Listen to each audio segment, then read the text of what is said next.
O presidente dos Estados Unidos, Donald Trump, faz agora um pronunciamento à imprensa em meio à guerra no Oriente Médio. Ele está no Lincoln Center e a nossa extraordinária Denise Bobadilla faz a tradução.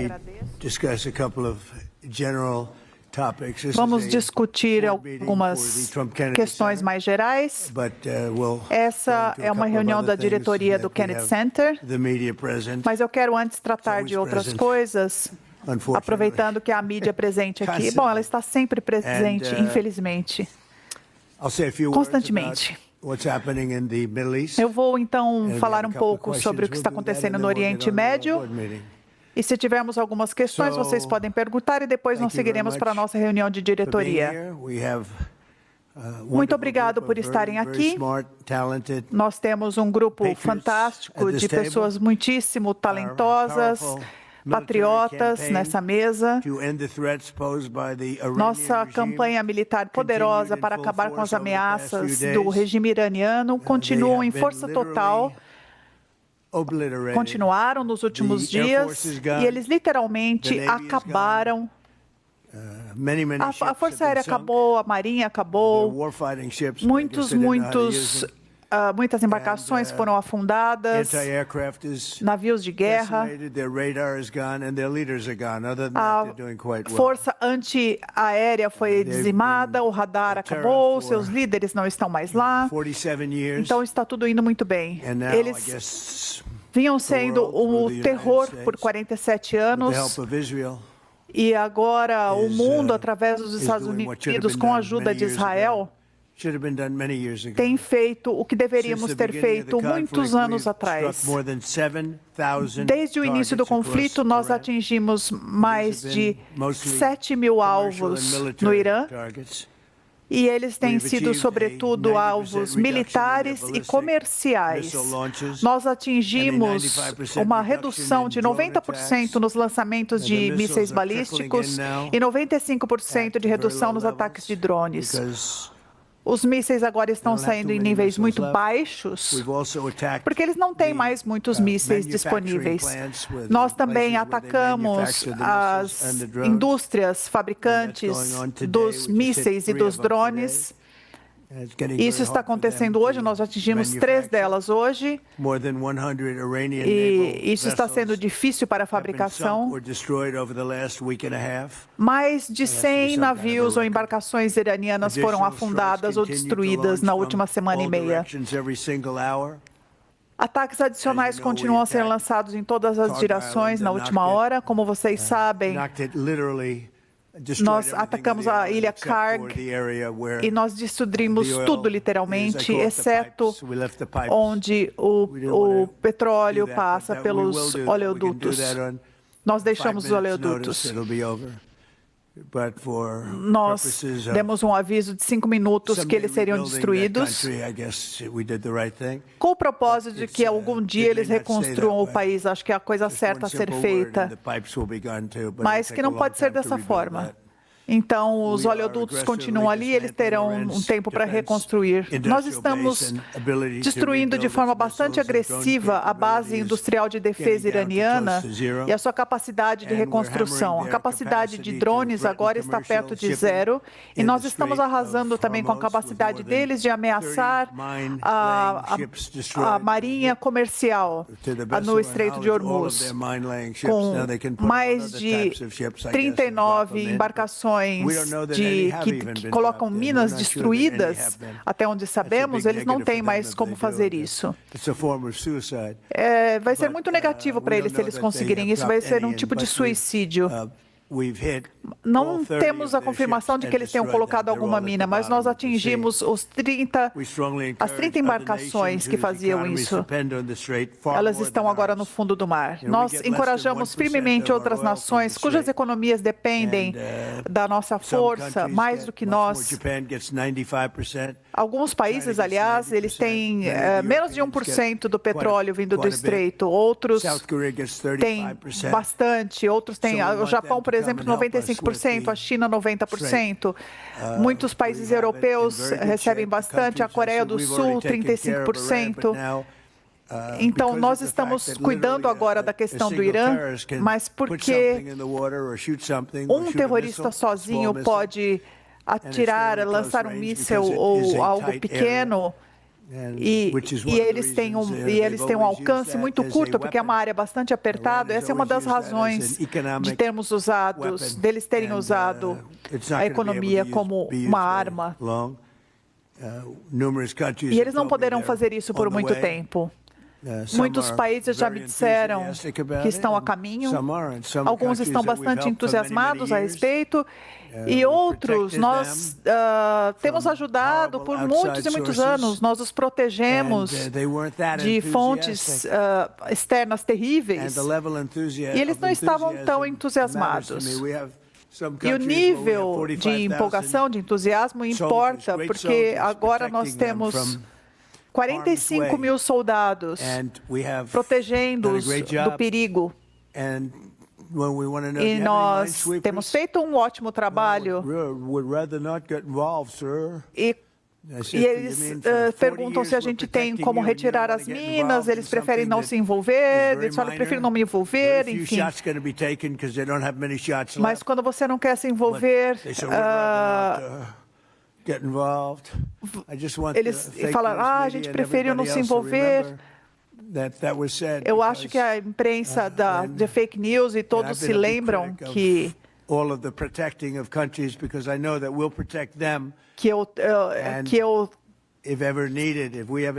me deram muito crédito. Eu fui muito criticado por proteger os países, porque eles não iriam me proteger. Eu sei disso há muito tempo, assim como eu sei que o estreito seria usado como uma arma, o que eu consegui prever há muito tempo atrás. Eu fiz a previsão de tudo isso. Eu previ que Osama Bin Laden destruiria o World Trade Center. Eu falei isso um ano antes disso. E falei, era melhor que vocês peguem esse cara, ele é um cara malvado. Eu vi uma entrevista com ele, vi que ele era uma pessoa terrível. E falei, exatamente um ano, eu falei, escrevi num livro que ele poderia atacar o World Trade Center. O presidente Clinton teve a chance de pegá-lo e não o fez, infelizmente. Eu não estou ocupando por isso, mas era possível tê-lo pego antes do World Trade Center. Eu encorajo firmemente outras nações cujas economias dependem do estreito. Eu acho que essas pessoas, literalmente, 95% da energia delas ou do petróleo vem do estreito, e elas deveriam estar muito felizes em nos ajudar. E é incrível porque nós temos um número enorme de petróleo. Nós dobramos por causa da minha iniciativa de perfurar sempre, né? Drill, baby, drill. E com a Venezuela, então, que tem sido maravilhoso, o relacionamento com a Venezuela é fantástico. São literalmente milhões de barris de petróleo que estão sendo extraídos. Isso tem sido uma grande ajuda e tem os beneficiado também. A presidente tem feito um ótimo trabalho, nós nos damos muito bem. E nós já retiramos milhões de barris de petróleo. E trouxemos para Houston e para outros lugares, para refinarias. Nós temos refinarias construídas especialmente para isso. E nós temos um relacionamento ótimo. Essa é uma fonte de petróleo excelente. E isso está se acelerando muito. As grandes empresas estão indo para lá, as petrolíferas. E eles estão vindo números que eles nunca viram antes do que estamos fazendo lá. Tem muito petróleo naquela terra. Nós encorajamos as nações firmemente a que elas se envolvam conosco rapidamente e de forma entusiasmada, de forma empolgada. Eu tenho já algumas ao nosso lado, eu gostaria de dizer os nomes, mas honestamente, talvez elas não queiram ser um alvo, então... Mas não se importa se elas são um alvo ou não, porque é um tigre de papel este com o qual lidamos agora. Não era um tigre de papel 2 semanas atrás, agora é um tigre de papel. Agora, eu vou falar a razão e depois pegar umas perguntas. Eu vou pegar a razão de estarmos aqui hoje, depois eu vou responder perguntas. Este é o Trump Kennedy Center.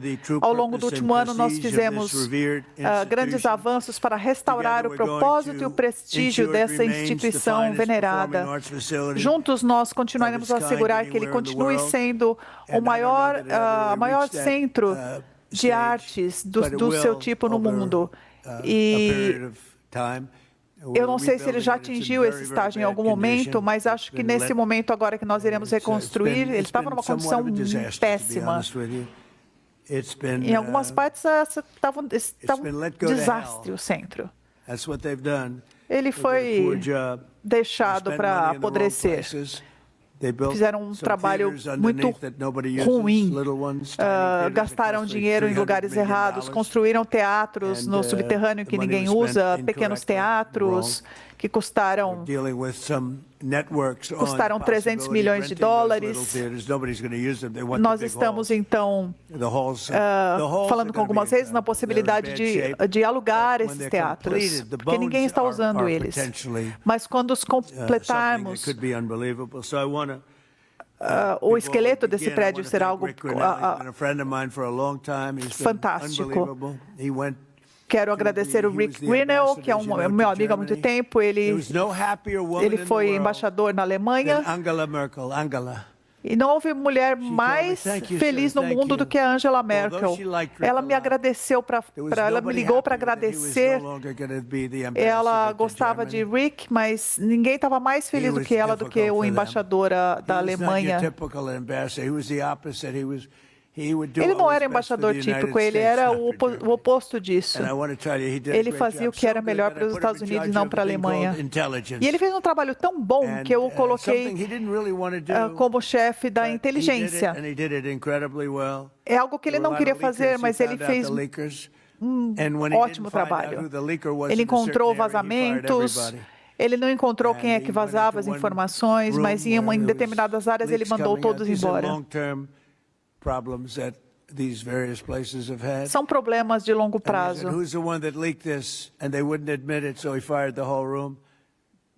Aí ele falava, bom, quem foi que delatou isso? Quem foi que vazou isso? E durante esse período de transição, eu perguntei para o Rick se ele gostaria de dirigir. Quando eu assumi pela primeira vez, eu não fiz isso com muito entusiasmo. Pediram para eu fazer, mas eu deixei de lado porque o centro já estava num péssimo estado. As colunas de aço, por exemplo, elas deveriam estar cobertas, o aço está exposto, e isso é algo muito incomum numa construção. E eles estavam com pouco orçamento, atrasados no cronograma. Tipo o prédio do Fed, que está custando bilhões de dólares e talvez nunca abra. Eles têm um novo chefe do Fed que vai assumir em breve, e eu não sei como é que ele vai conseguir ocupar esse complexo que foi destruído pelo Jeremy atrasado Powell. Eu chamo ele de atrasado porque ele não baixa as taxas de juros, ele deveria cortar agora. Eu acho que um estudante de terceira série já sabe que é importante cortar as taxas de juros. Mas o que faremos é que, se vocês olharem aqui atrás de mim, está vendo ali as cortinas douradas? Tem ali para trás todo um pavimento, uma fundação ali. E nós teremos um baile, um salão de baile maravilhoso sendo construído. Aqui nós podemos ter 95 pessoas sentadas, mas atrás de mim nós teremos um salão de baile e as pessoas vão poder ocupá-lo. E acho que todo presidente nos últimos 150 anos sempre pediu um salão de baile. E nós teremos todo esse piso, vai ter uma área de coquetel, uma área para baile e outra para jantar.